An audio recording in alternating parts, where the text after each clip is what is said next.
Okay, welcome to Chemistry with Mr. Brazil. We'll be studying for a chemistry test, equilibrium and molarity. Okay. First of all, one thing that I've been noticing when people start doing molarity, and I am going to give you a problem that's going to go with this. Let's say 3.5 molar. I don't care what it is, okay?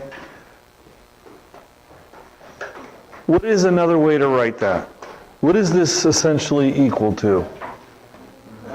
Especially for conversion. Moles over liter. So if I write this, is that okay? I saw a lot of heads shaking yes. Is that really okay? No. No. It should be moles and whatever molecular compound that we're looking at, right? Okay, you need to understand that M is this. Okay, that M is moles over liter. Okay, that becomes important. So let's say I want you to explain how to make,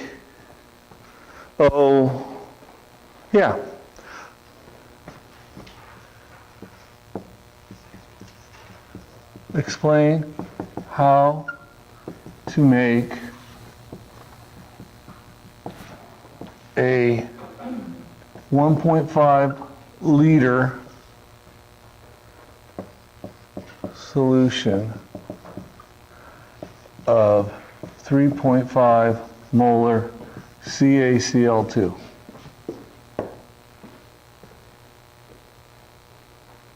Okay, you're going to explain how to make that. What would be one of the first things you need to do? Oh, silence. Okay, let's take a look. First of all, calcium chloride, is it a ionic bond, covalent bond? We have some forgotten.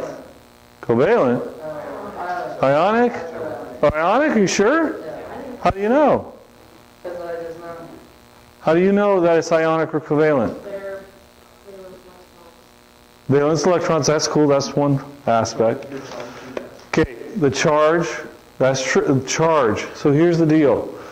Calcium is on one side of the periodic table. Take a quick look. The periodic table is to my right. So it's on the left or right side of the periodic table?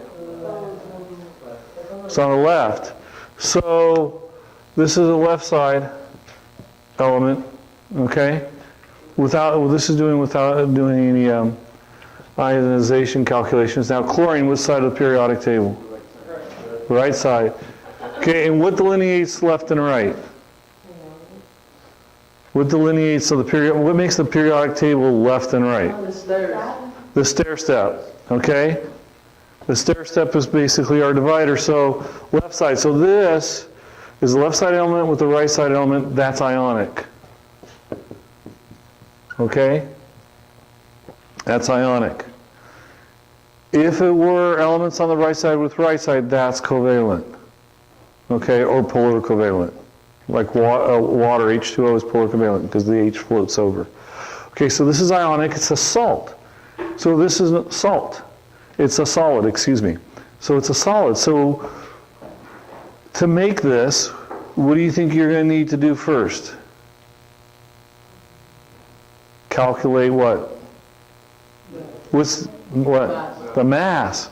So can we find out how much calcium chloride to pour into, and what type of thing we're going to be pouring it into? A volumetric flask, good. So a 1.5 volumetric flask, that's a pretty big one. That'd probably be specialized, okay? So here's the deal. We want 1.5 liters. So start with that. 1.5 liters, parenthesis, fraction bar. So whatever units on top, put on the bottom, liters. And you guys know that the capital M has the unit moles over liters. That's why we're not using the capital M, we're going to use the units. So 3.5. Well, this is sweet. Liters drop off. Okay, and it's just dimensional analysis you can use, or you can think it out. So whatever units on top, put on the bottom. Cl, Cl2. So what's going to go on top? Okay, and what are we gonna, how are we going to get some numbers that we need? Where are you going to find them? Periodic table.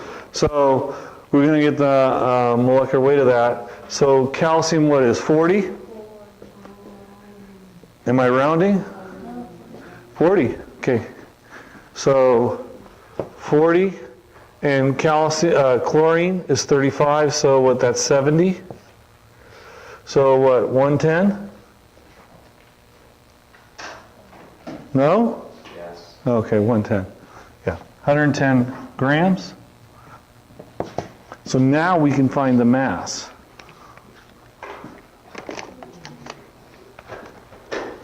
So, a quick little calculation. Let's delete that, fix it. 577.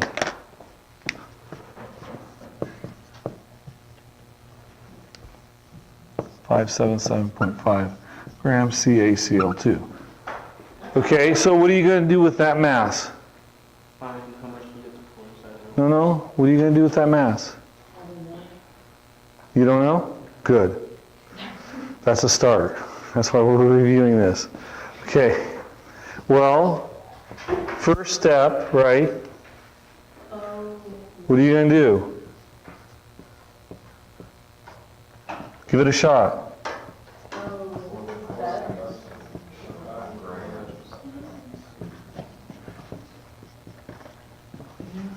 A what?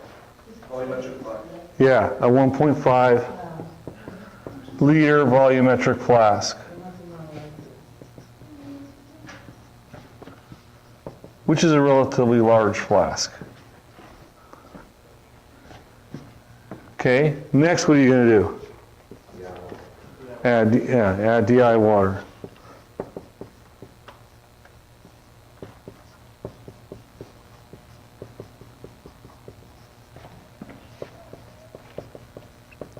I'm going to write shake in between.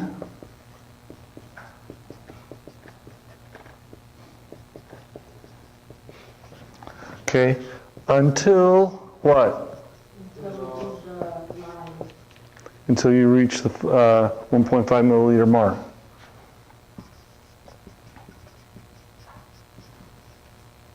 Liter mark.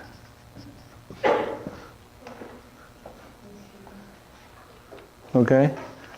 And we did that with the Floss Blue Sugar Lab, okay? Okay, that's what we did. We masked it, we put it into a 50 milliliter volumetric flask, right? You guys said, okay. This is a similar question. So far good? Okay.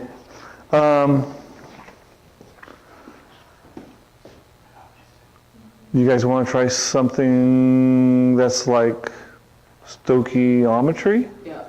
I probably should have just taken this sentence out and put that one instead, but just because I'm making this on the fly. So what's the first deal you need? Balance equation. You guys are beautiful. Okay, balance equation. So NaCl, this is all aqueous. PbOH, aqueous, and we're going to have NaOH, aqueous, and we'll precipitate this guy out some way, just for the sake of doing it solid. Is it balanced?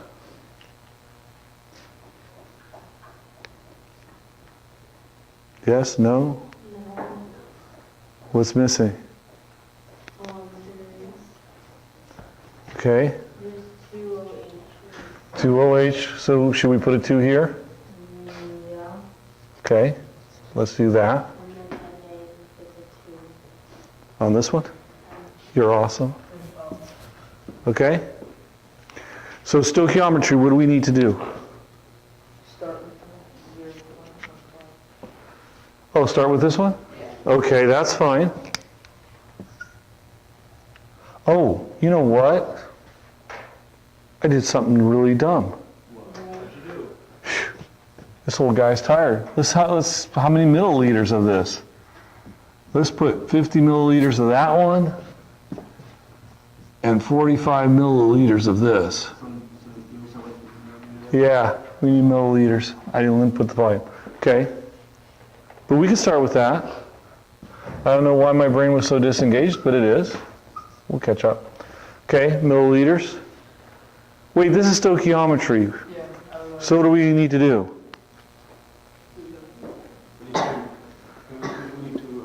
Run two problems, 2 lines. So we're going to run the 50 milliliters and then we're going to run the 45. So that way we can find out which one is the what? And theoretical yield.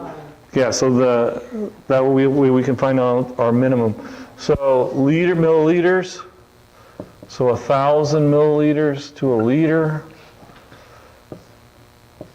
0.15 moles NaCl to a liter. We could stop here. We could stop at moles, but since the question said mass, let's go for mass. Is that cool? Yeah. So parenthesis. Fraction bar, whatever units on top, put on the bottom. So let's put moles NaCl. Since we're going to produce lead chloride, we need to put moles lead chloride. Okay, so there's 2 to 1. Okay, and parenthesis fraction bar. So mole lead chloride. All right, and so lead has a mass 207. So 207 and 70, 277.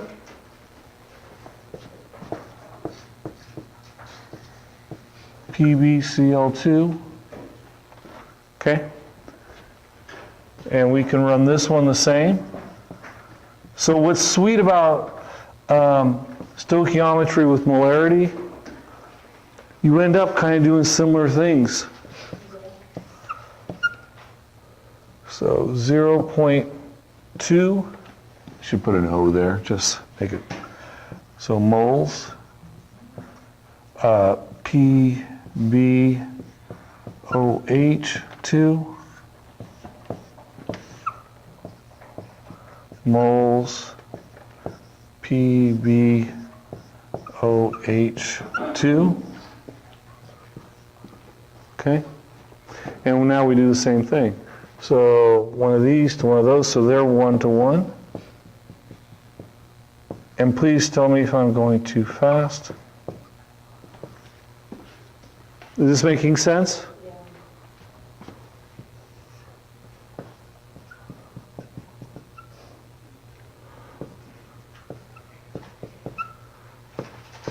$277 grams. So it's just copying over. Did anyone punch these already in the calculator? No? Okay, I'll do it real quick, let you copy. Okay, so 50, 277.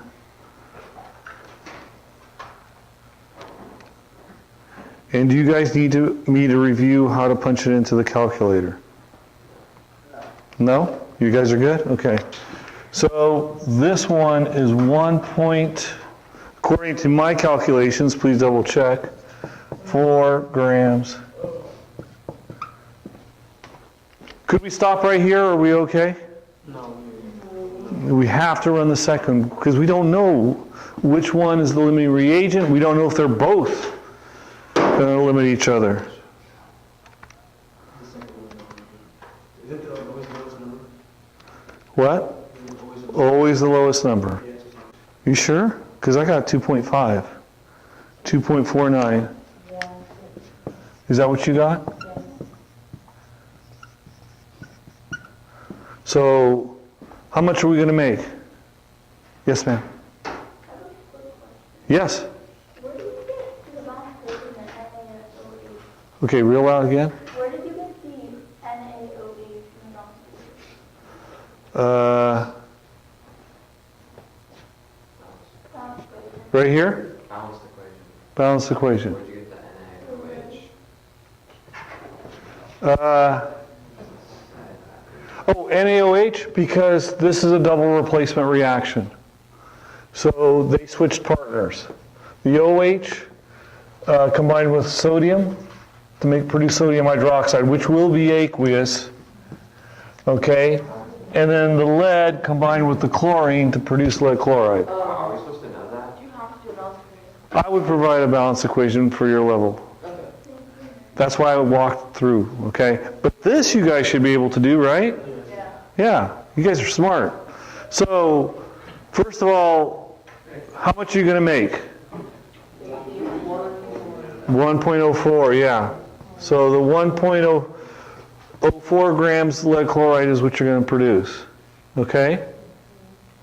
When you react these two together. And then which one's the limiting reagent? What I heard. 45.2. No. Yeah, the 0.15. So this is the limiting reagent. Well, or this volume. Or that volume. But it's this whole thing. Okay? And this is this is excess. Okay? We're good? All right. So it's on, like, let's say if you have this, like, on this class, what would this say, like, identify the limiting reagent? Oh, yeah. It's just more review, that's all. Okay. Yeah. Molarity. It'll kind of be like the quiz, too. Could you say solutions with dilution? What? Solutions, dilutions. Dilution. Let's do a dilution. Okay. So you need to make a 200 milliliter. You need to make 200 milliliters of 1.5 molar HCl solution, okay? You have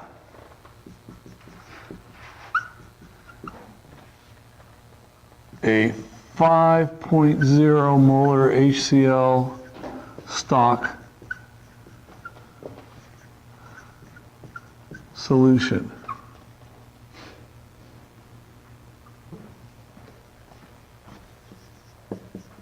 Explain how to make this, or explain how to make a 1.5 molar HCl.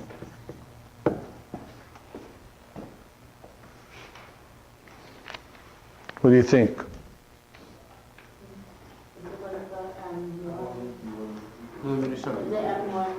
Good. Okay. Yeah, M1 V1 equals M2 V2. Okay, and it doesn't matter which one's M1 V2. So which one would you like to be M1 V1? Okay, so this could be your V1. This can be your M1. But again, what does this mean? What does V2 mean? Okay? What does V2 mean? It's the volume of which one of the M's? It's the volume of M2. So let's say you figure out V2. What does that volume mean? What are you going to do with it? It's the reach.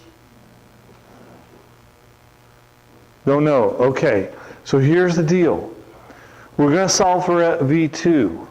What we're going to find out is how much to pour in to a volumetric flask. Okay, we want to, so, and our volumetric flask is going to be a 200 mil volumetric flask. So this V2 is going to tell us how much to pour in here, and then we're going to add DI water to the mark. Does this make sense? Okay, so that's what that V2, that's the whole process of this. So do the algebra first so that you don't mess up. So M1V1 over M2. M is on top, on the other side is going to go to the bottom. Okay, now let's do our math. So M1 is 1.5 molar HCl. Its volume is 200 milliliters. Okay, and then 5.0 moles HCl.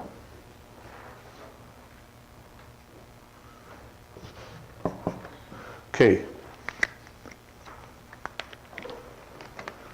Take your calculator. 60 millimeters. How what? 16? 60, thank you. So 60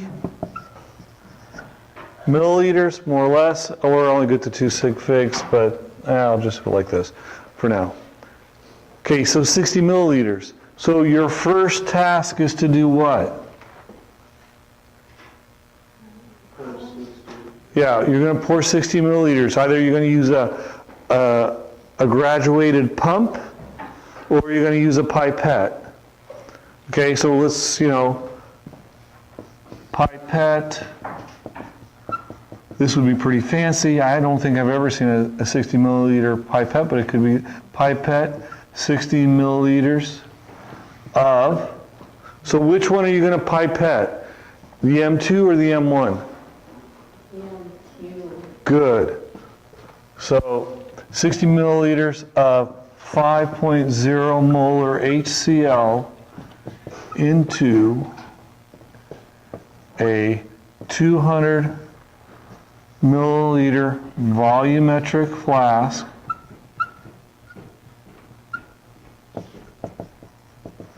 Okay?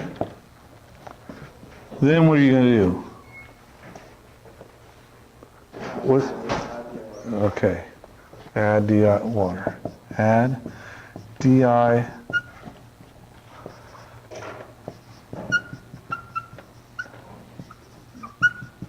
until you reach a 200 milliliter mark. Okay, and you should be shaking a little bit in between, you know what I mean, to mix up the water and the concentrated solution. So we're good? Okay.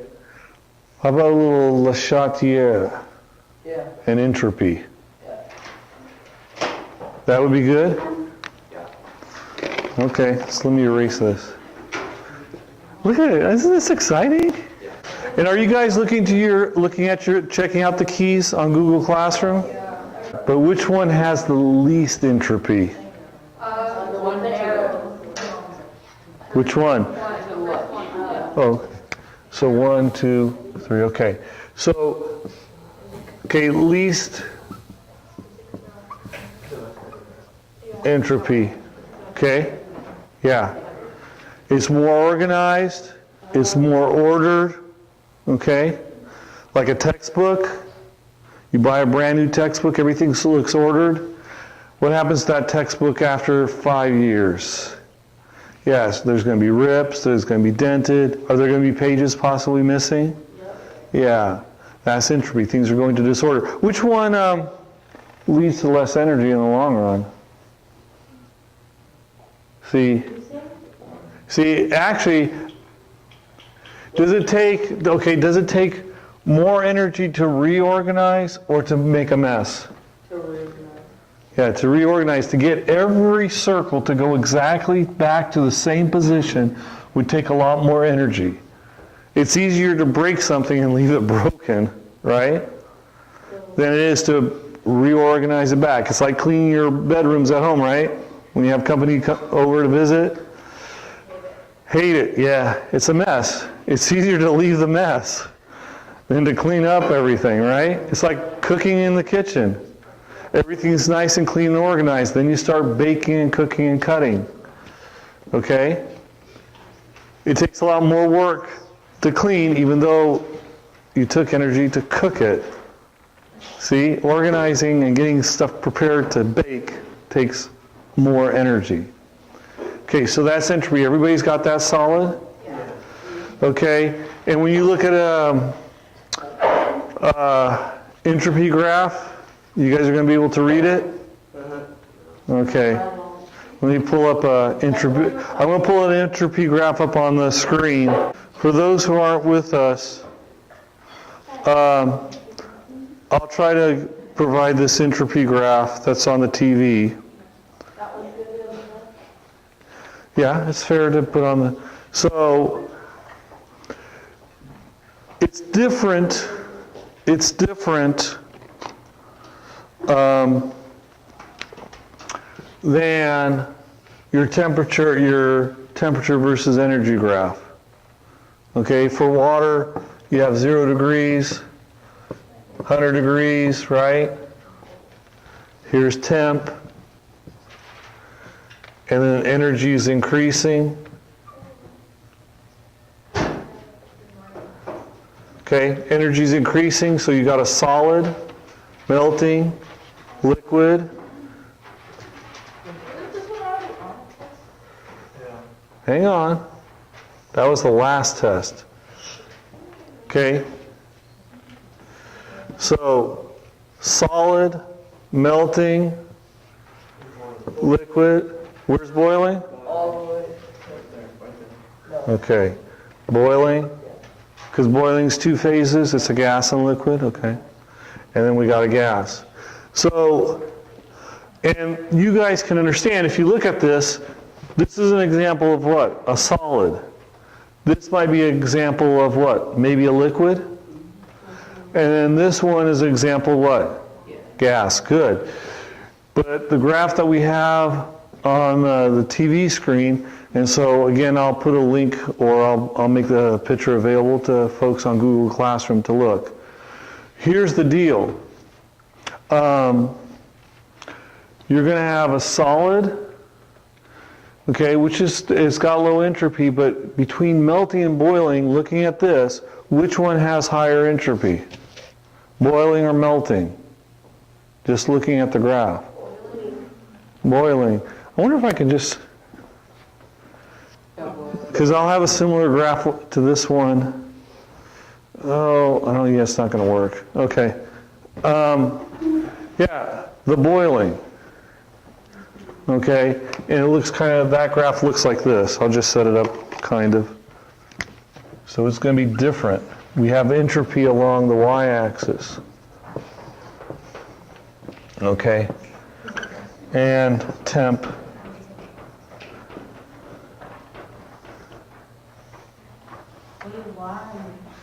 Okay. Well, let's take a look. Okay, let's take a look. Melting, as the molecules are transitioning from a solid to a liquid, you're going to have 2 phases, right? You're going to have a solid and a liquid here. That's why it's flatlining. At 0 degrees, the graph doesn't move. Well, it's the same thing here. While the temperature is increasing, entropy, though, increases. So, like your soda, okay? You buy soda, you know, at McDonald's. It has ice in it. It stays cold. The ice and the water stay one temperature for the longest while. But the molecules are increasing in kinetic energy. That's why the ice melts. Okay? So, as the temperature increases, yes, we're frozen here at 0 for both of these. Okay? A flat line here. But the molecules are moving apart. They're slowly shaking and absorbing energy. Okay, and that's why your ice melts. But boiling is even worse, right? Which one hurts more? Touching an ice cube or touching hot water? Well, especially boiling water. Yeah, because you got gas here. You have a liquid and a gas at the same time. So this is going to have more entropy. But you can look at the graph and see this. Does this make sense? So this is just interpreting a graph. You didn't even need to know the topic. Well, you need to know what entropy means. And that's what I was establishing. Okay? So we got that. Let's do a Le Chatelier problem. So I'm going to put one up on the board for you. I had it. Here we go. And let's see where you guys are going to go with that.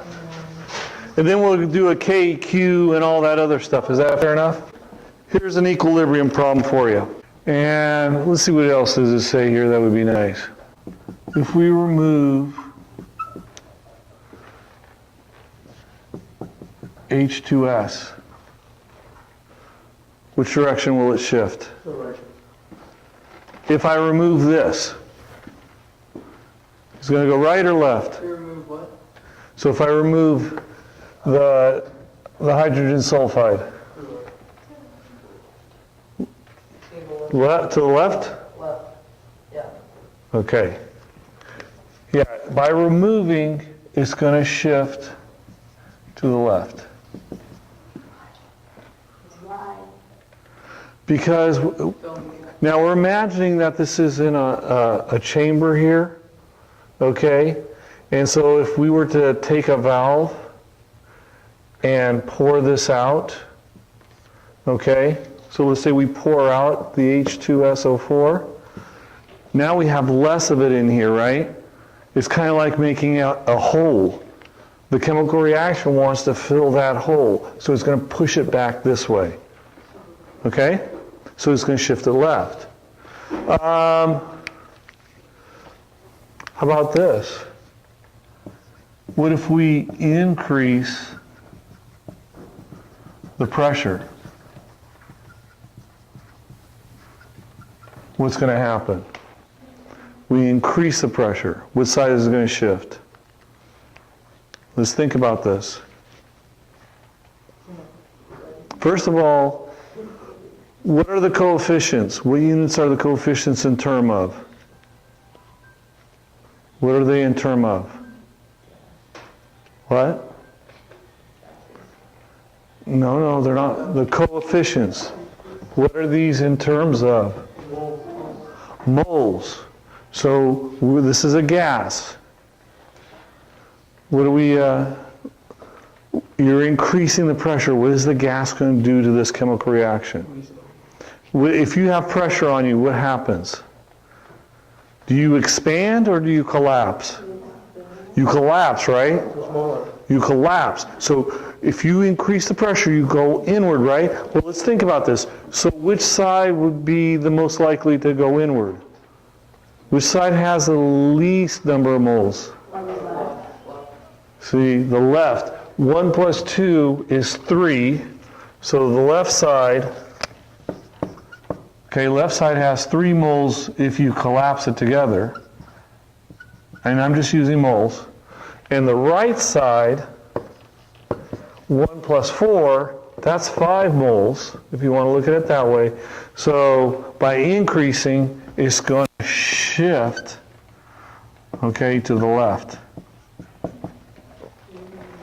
Okay, now decreasing the pressure, okay, if you decrease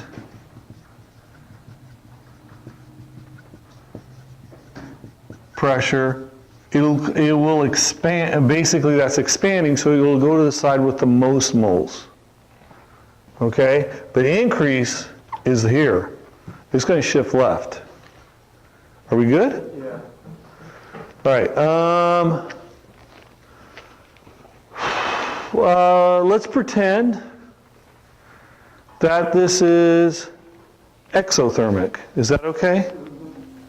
Let's pretend that this is exo. We're going to pretend that this is exothermic. Okay? So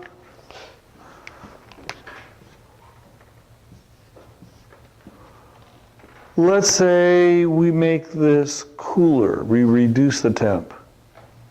Which direction is it going to shift?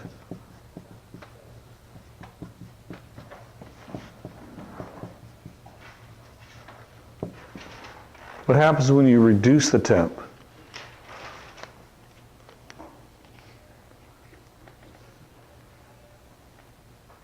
Think about it that way.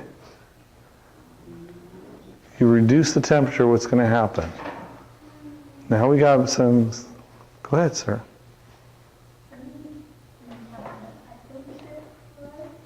It does shift to the right, because what you're going to cause is these molecules, right, to collide into each other, and you know they're going to bang into each other, and all of a sudden they're going to ignite and go right.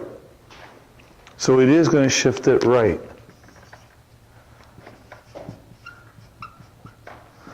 Okay, because if you increase temp,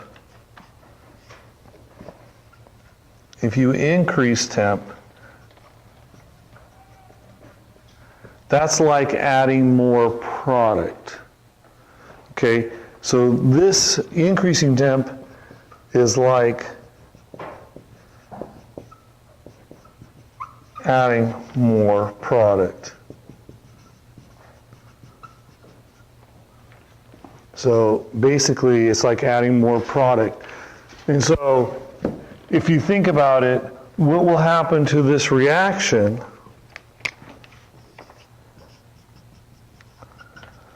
if you think about it, what will happen to this reaction, instead of taking anything out, let's add more hydrogen gas. Okay?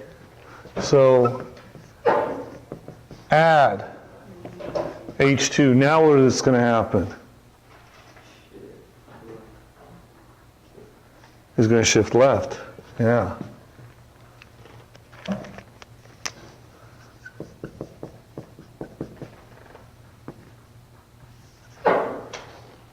Are we good? We add H2 to the right side?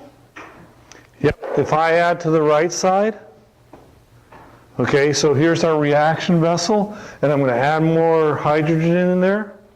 Let's say I have a one-way valve, and what's going to happen is we're going to add more of these in here, which are going to collide into these guys, which will tend to produce more reactants.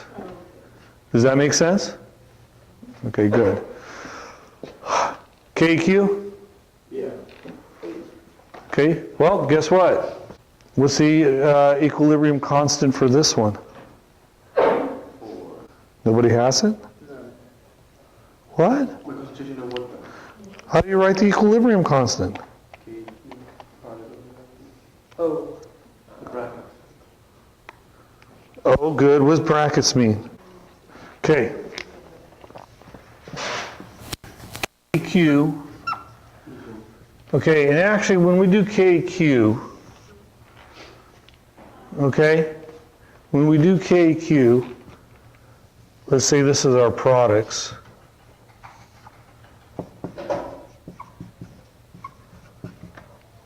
This side is our concentration, starting at 0.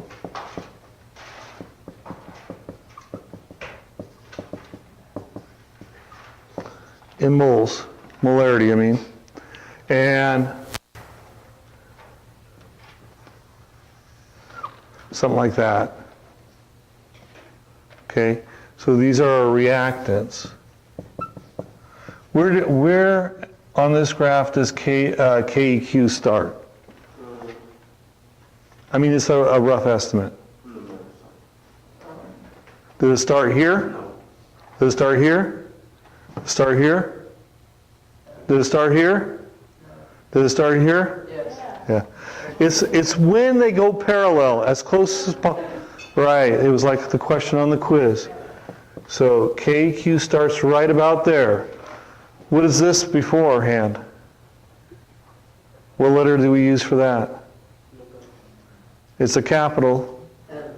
Not M. We already got M, molarity.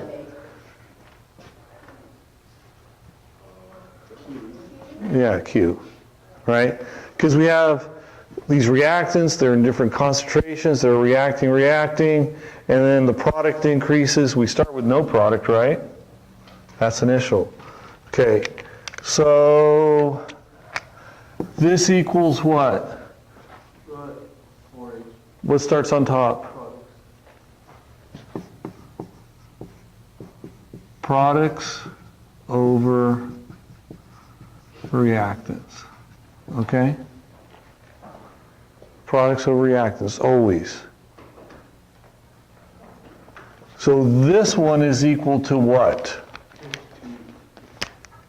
Concentration of hydrogen. You're going to have the hydrogen, but let's go with that one first. So yeah, and we're going to use brackets. It's the concentration. Okay? Okay, that looks good? No, to the fourth. To the fourth? So the coefficient goes up here. This one has a 1, it just goes up there. Ones are invisible. Okay, bracket, CH4, and H2S,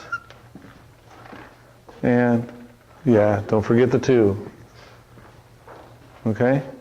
If I want just to know what the units is KEQ, now some teachers don't do units on KEQ, I do, right? Because the units are specific and they make your math easier later. Okay? And we'll do a sample question real quick. But what type of units should this end up with? Since we don't have numbers, but we can figure out the units. No, yes? Just replace. Go like this. This is just going to be molarity, right? And this one is molarity to the 4th, right? And this one is just molarity. And this is molarity to the 2nd. So those are going to cancel. And 2 is going to take away from that 4, right? So this is going to have some number, molarity squared. Okay, we're back. All right, so here we go. I'm going to erase this. I'm going to put a new equation up. I'm going to give you kind of the basic setup. Okay, I got something from online from somebody. So here's an equilibrium problem. You got iodine, bromide, producing iodine and bromine. Okay, so the above reaction has an equilibrium constant. I don't know why I put concentration. Whoops, constant. Okay, 4.13 times 10 to the negative 2. So I wrote it in words. What's the equilibrium constant mean? KEQ. So this is the KEQ. All right, so what is the concentration of iodine when you use 0.1, actually I probably shouldn't have gone there. Here I got to change that one more time. 0.4 molar bromine. Okay, it reacts with some unknown amount of iodine to produce 0.024 molar iodine bromide. Now, first thing here, if you got a KQ of 4.13 to the negative 2, what does that tell you immediately about this reaction? What does it tell you immediately? And we went over this. If you have a KEQ greater than 1, what does that mean? Favors what? Favors, not reactant. Favors product. Okay, so it favors the product. If you have a KQ equal to 1, that means what? Yep, equilibrium. So we're at equilibrium. Okay? And then if we have a KEQ, so is this at KEQ greater than 1 or less than 1? Less than 1, so this should favor what? The reactants.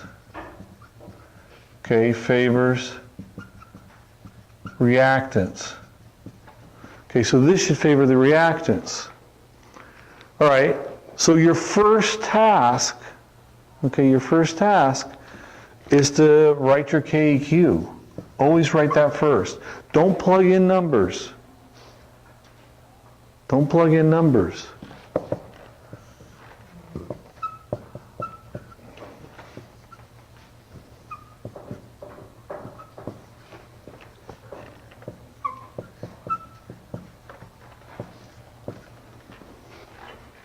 Okay? Don't plug in numbers. Now, what are you going to do to get to know I's concentration? We did this for homework. Do you want to like isolate it? Well, we want to know the concentration of this. Iodine has to be alone. See, do you know? Yeah, get this by... So you switch with A and Q?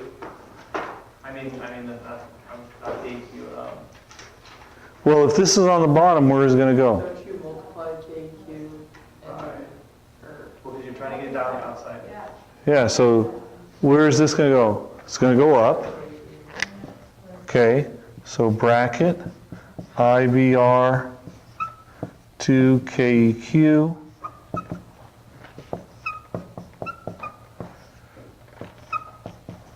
BR2, okay. What's next? You have to square And you can't square it, we want I by itself. divide KQ? Divide? Oh, you want R right there? Yeah, you're going to divide, but divide what?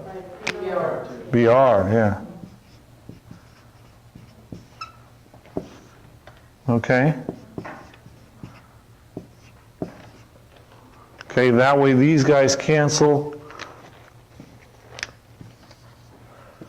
So iodine is going to equal, oops, not a fraction like that, but yeah.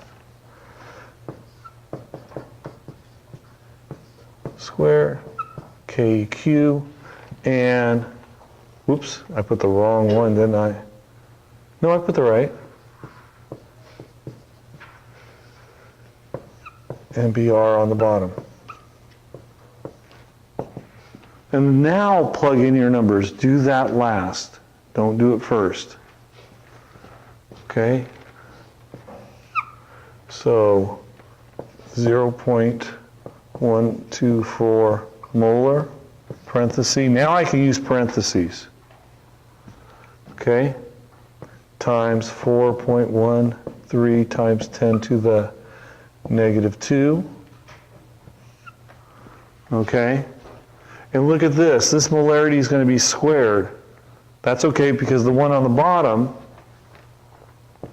0.024 molar, 0.104 molar will go right there.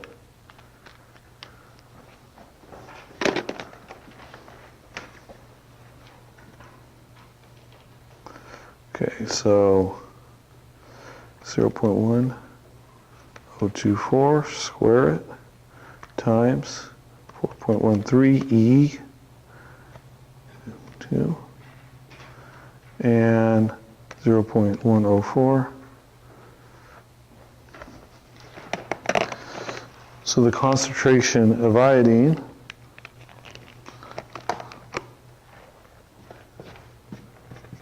is going to be actually pretty small.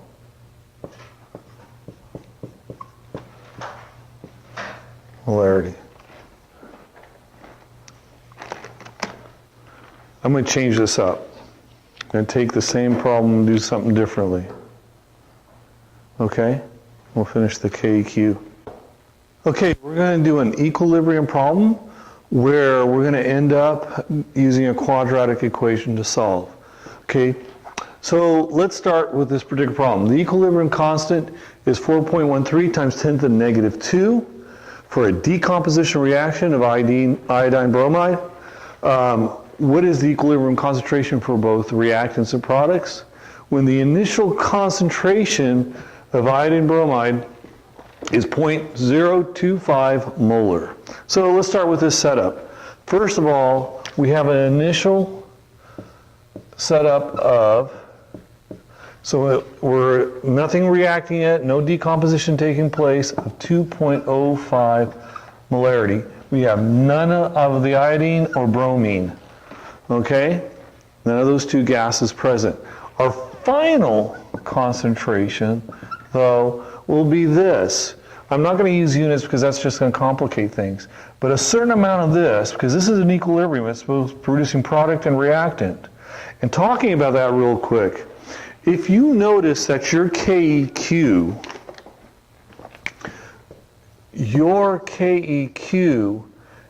in this case, is less than 1. So KEQ is product over reactant, okay? So if that's the product and it's less 1, that means you're going to have less product and more reactant left over in the reaction. We should have, so we're on our final concentrations, we should have a little more of the iodine bromide than iodine and bromine. So let's see how that's going to turn out. So some of this is going to leave to produce iodine and bromine. So an X amount, an unknown amount, is going to leave from this molarity, so some unknown amount, to make an X amount of iodine. If we had a coefficient here, we'd multiply it by that coefficient, and an X amount of bromine. So we should be getting a similar concentration of both in the long run. So our first task is to set up our KEQ. Set up our KEQ. So it's going to be the concentration of iodine times the concentration of bromine over the concentration of iodine bromide, but we need to square that because it's our coefficient is 2. Okay, 2 iodine bromides to produce 1 of each. Okay, if we now take our algebra, we can put that in. So we're going to have X times X over 0.205 minus X, which will be equal to 4.13 times 10 to the negative 2. Okay? Algebra. This is going to be X squared. I'm going to bring this over. I'm going to take this quantity, bring it over. So it's going to be 4.13 times 10 to the negative 2 times 0.205 minus X. This now is a distribution, just like your math teachers taught you. Oops. Distribute to the X. Okay? So let's see what we get. So X squared equals 4.13 to the negative 2 times 0.205, and we're going to have 8.4665 times 10 to the negative 3. That's for this times that, okay? And minus 4.13 times 10 to the negative 2x. We're going to need to rearrange that and make it equal to 0 because we're in a format that we could use the quadratic equation. So I'm going to bring this up right here. X squared. Okay, and actually I'm going to make this in purple so that you can see it differently. So it's going to be X squared plus 4.13 times 10 to the negative 2x minus 8.4665 times 10 to the negative 3. Okay? And this is all equal to 0. Okay? And that's just rearranging this equation. Well, now we can use our quadratic equation. X equals 4.3 times 10 to the negative minus 2 plus or minus square root 4.13 times 10 to the negative 3 squared minus 4 times 1 times negative 8.4665 times 10 to the negative 2 all over 2 times 1. Okay, and so that's going to give us two answers. So let's see what they're going to be. I'm going to step aside in case you need to write down this math or freeze the YouTube video so you can see what I did. Okay? So you go ahead and do that while I punch the calculator and get some answers for two values of x. One of my concentrations, 0.071. 4. My other one, let me change the plus for the root, and I got a negative 0.13. Okay, so if we use a negative here, we use this negative, which will give us a positive concentration, but it's going to state that we start with more than we ever started with. In other words, we magically produced more reactant than we started with. So this isn't going to work. We can't use the negative answer. So now we're going to use our positive value, and I'll show you how you would present this answer. Okay? So our final concentration for all of these should look like this. This is how you would write your answer. Okay? So concentration of iodine bromide, show this particular math problem, 0.05 molarity minus 0.714 molarity, and that's going to equal 0.1336 molar, and we're actually good to 3 sig figs, so let's do that. Okay? So our final concentration of iodine bromide should be, is 0.134 molar. And as for our iodine, it is 0.0714 molar. And bromine also will be the same concentration because this is what X is. X is a 0.0714. And let's see if this fits our KEQ. KEQ is less than 1. Okay, so our product, all right, should be less. Sure enough, our product is less than our reactant. So this reaction favors the reactant, and mathematically we see it. And these are our final concentrations. This is how you would present it. Okay? What I would do with this video, I would move it back and forth, see the sections I need to study tonight for tomorrow's test. Okay? Study chem and get a good night's rest.